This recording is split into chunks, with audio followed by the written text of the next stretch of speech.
Okay, so today we are going to do something that may become a future segment on this channel. At the end of every season, I'm going to talk about my favorite books of that season, giving them a little bit more airtime and, yeah, having more of a chance to talk about these books and even go back and revisit some of them that I read a good 2 months ago. These are the books that I have read between the months of September, October, and November that I loved and want to give more of a shout out to.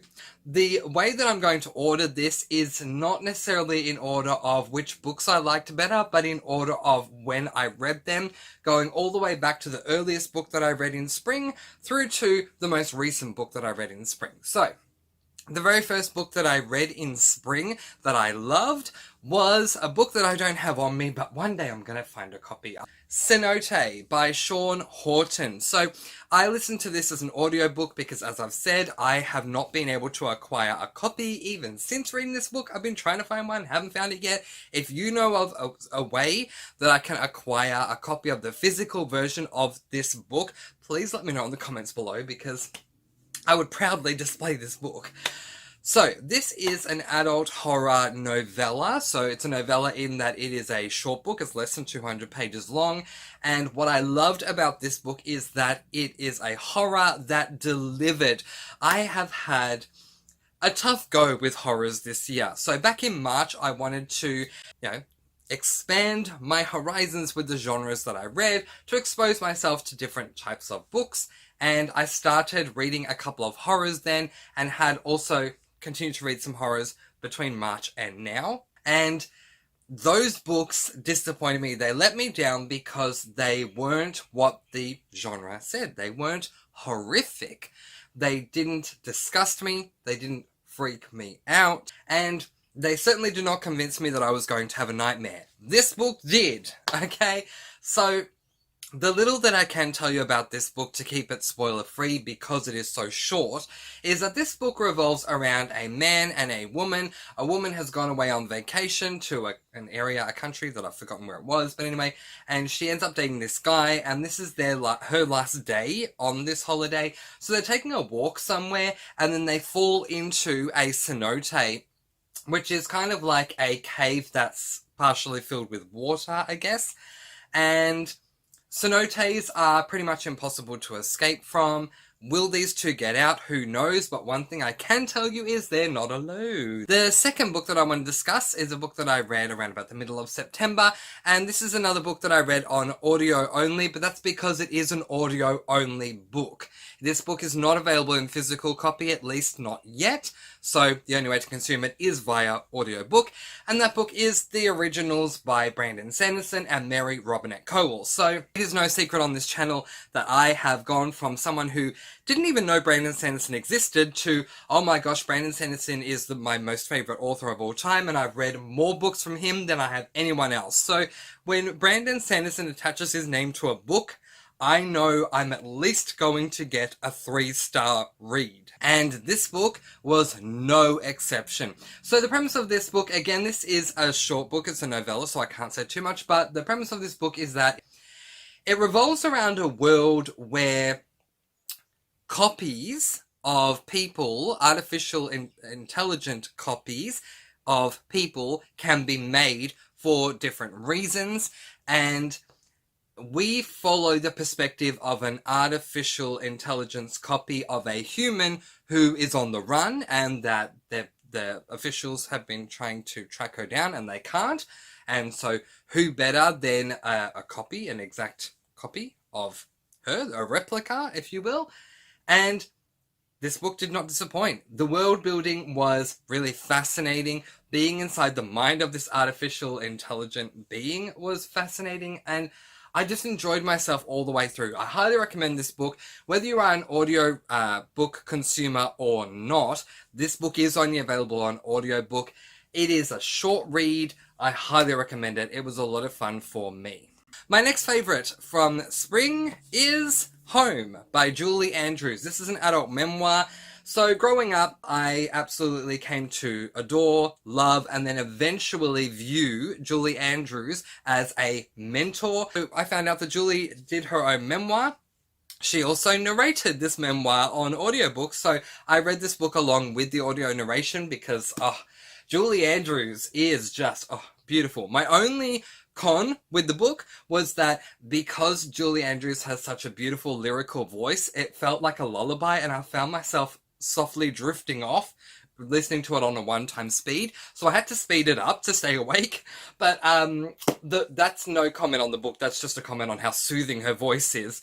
The book was amazing. Julie comes from a very tough childhood. You wouldn't know it looking at her because she's so calm and poised, and this is why I view her as a mentor. I'm not going to say she's practically perfect in every way, but she comes pretty gosh dang close to being practically perfect in every way. And yeah, we learn about the rough times she goes through behind the scenes, and this book begins before Julie's even born. She's talking about her family before she is even born, and then this book ends halfway through filming Mary Poppins. I had a blast. I highly recommend this book if you love Julie Andrews. My next favourite from spring is Warbreaker by Brandon Sanderson. This is the only, so far, Brandon Sanderson standalone book from the Cosmere universe, and is intended to be read, if you know the Cosmere universe, is intended to be read between Mistborn and the Stormlight Archives. This book is an adult fantasy, and it follows it's dual perspective. It follows the perspective of two separate princesses, two sisters, who are raised by their father, the king, who has signed a treaty with another king, referred to as the God King, in that he eventually at some point will send off one of his daughters to the God King to get married and basically provide an heir to that kingdom. It is assumed he's going to send the eldest daughter, but we find out for reasons why later on in the book that he actually sends his youngest daughter instead, who is in no way, shape or form prepared for this. We get the perspective of the younger daughter as she is with the God King. We learn things about the God King because of her, because of the youngest daughter, and the eldest daughter, her sister, tracks out to find her younger sister once she finds out what's going on, and so a journey kind of ensues with that, and we get to follow that as well. We also follow a number of different gods and goddesses, not as in Greek or Roman, but more Brandon Sanderson in this made-up fantasy world, gods and goddesses, and that's a lot of fun as well. Especially, there is a god and a goddess in this book by the names of Lightsong and Blushweaver.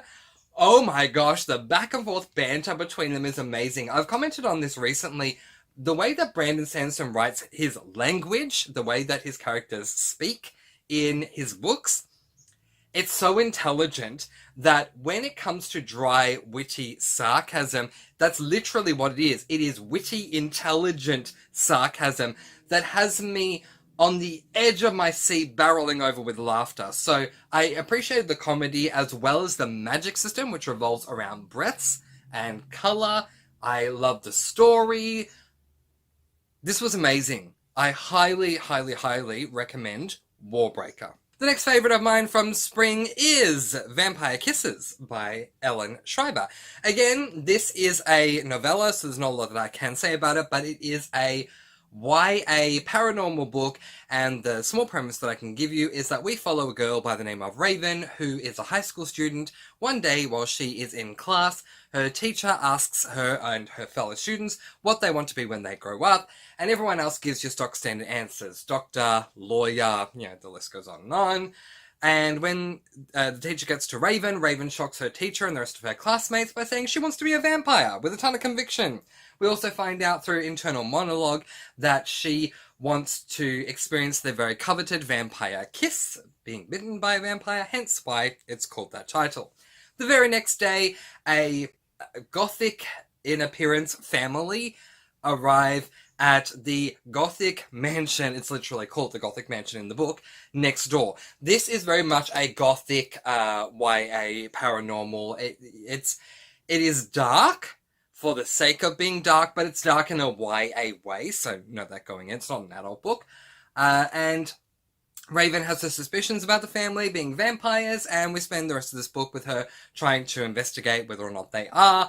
I love this book. I had so much fun with this book, and I highly recommend it. I love novellas. I did a video recently where I talked about celebrating novellas, books that are 200 pages or less, and This was an absolute standout, and I'm going to be reading book number 2 sooner than you think. So the books that I've mentioned so far, I read in September. I had a very good month that month. Now we're going to move on to the books that I read in October that I loved. And the first book that I read in October that I loved was The Shadow of the Wind by Carlos Ruiz Zafón.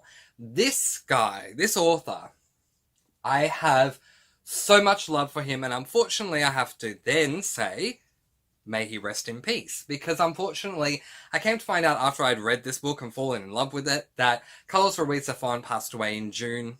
Oh, it's so sad because he has so much talent, and I feel like it is talent that, you know, is going to be unfulfilled. He could have just done so much more, and it's, yeah. Anyway, just a little sad about this. This book is an adult historical fiction, and if you have not been following my channel recently, then you may not be aware of the fact that I'm not a fan of any historical fiction. I read a couple of historical fiction books this year, and I rated them very low because I just don't like them. It's nothing against the historical period, but generally, like, any sort of fiction regarding the historical period of time, not at all. But the majority of the books that I read that I've read that are historical fictions are set in World War II, and I don't like reading anything to do with the war, so that was a very big turn off for me. But this book, if there was ever a book, if historical fiction was ever in a state of 911, you send this book in to fix everything, because this book was amazing. Now, unfortunately, I feel like this is an unpopular opinion because I haven't heard a lot of people saying that they love this book. But I do, and I will praise this book to the hilltops. I always will.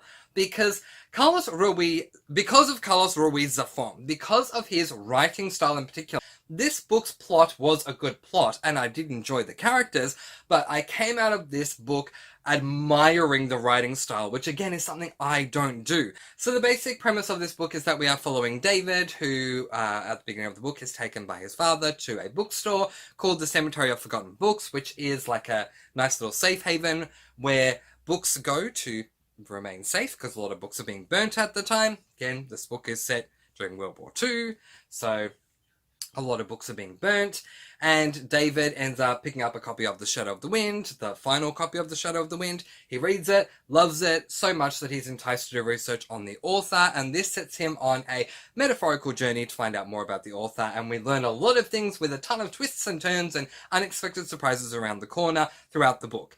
The next book that I'm going to praise to the hills is the very first book in the Stormlight Archives, The Way of Kings by Brandon Sanderson. It is no secret on this channel that I love Brandon Sanderson. Brandon Sanderson literally writes for me. In my mind, he sits at his computer and says, what will Mr. Francie want to read by the time it's published? Oh, he'll want to read this, so I'm going to write this. Because pretty much every book that he has written, I love. This is an epic fantasy that follows the perspective of 5 different characters. And now I'll try and remember them. Shallan, Kaladin, Dalinar, Adolin, and Yasna. Yeah, and Yasna. Okay. Epic fantasy in scope of how big this world is. Imagine this book is set in a country, and I've got that on the screen in front of you. We start off the first 3 pages over here in the country, then 3 pages later we're over here, 3 pages later here, 3 pages later here, then here. It takes a long time to feel grounded in this world, but around about the 100-page mark, I began to feel very grounded and in the world and invested in the characters, and oh my gosh, this book took me for an amazing ride. I gave this book 5 stars. I absolutely loved it, and I highly recommend it to anyone who loves fantasy, who loves epic fantasy, who loves Brandon Sanderson. Read this book. It was amazing. The next book that was a favorite of mine for spring was Stephen King's Misery.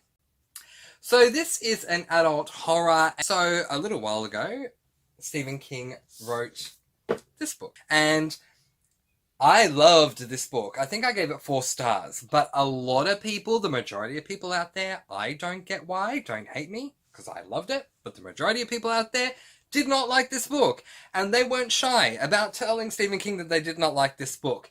Stephen King, rather than saying, I'm so sorry that I wrote a book that you guys don't like, ended up in his infinite wisdom deciding to provide a rebuttal and say, you know what, if you don't like this, well, guess what? I'm going to write this book. And yeah, out of revenge, wrote Misery. This book was really good. Again, Cenote was more scary than this book, but this book was so good. And if this is what it takes to get Stephen King to write really good books, guys, can you keep complaining to Stephen King? Please, let's just keep complaining to him, telling him his books are terrible, so he rebuts with books like these. Because, oh my god, I love this book. I love this book even more, so there you go. The final book that is my favourite book for spring of 2020 has now become my favourite book of the year so far, and that book is Words of Radiance by Brandon Sanderson. This is book number 2 in the Stormlight Archives, The Way of Kings being book number 1. Again, as with Way of Kings, this is an epic adult fantasy. This one book, so The Way of Kings one book bind-up is 1,080 pages, and this is 1,100 and something pages as a one book bind-up.